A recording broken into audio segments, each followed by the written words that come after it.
সুপ্রিয় শিক্ষার্থীবৃন্দ, আমরা আজকে শিখব ক্যালকুলেটরের সাহায্যে কিভাবে স্বল্প সময়ে 10 সেকেন্ডের মধ্যে যে একটি যন্ত্রপাতি বা সম্পত্তির স্থায়ী সম্পত্তির বহিমূল্য নির্ণয় করতে হয়। ক্রমহ্রাসমান জের পদ্ধতিতে আমরা বহিমূল্য কিভাবে নির্ণয় করব সেটা শিখব। আমরা জানি বহিমূল্যের ফর্মুলা হচ্ছে বহিমূল্য সমান সম্পত্তির ক্রয় মূল্য ইনটু হচ্ছে 1 মাইনাস আর হোল হবে কত বলো তো টি।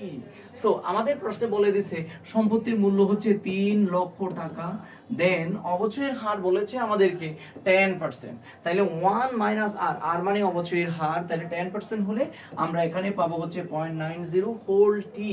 আমাকে প্রশ্নে জানতে চেয়েছে 2008 সাল শেষে বই মূল্য কত থেকে শুরু হয়েছে? 4 সাল থেকে। তাহলে 4 5 6 7 8, তাহলে হোল হচ্ছে 5। তাহলে আমরা ক্যালকুলেশন করলে অ্যান্সার পেয়ে যাব।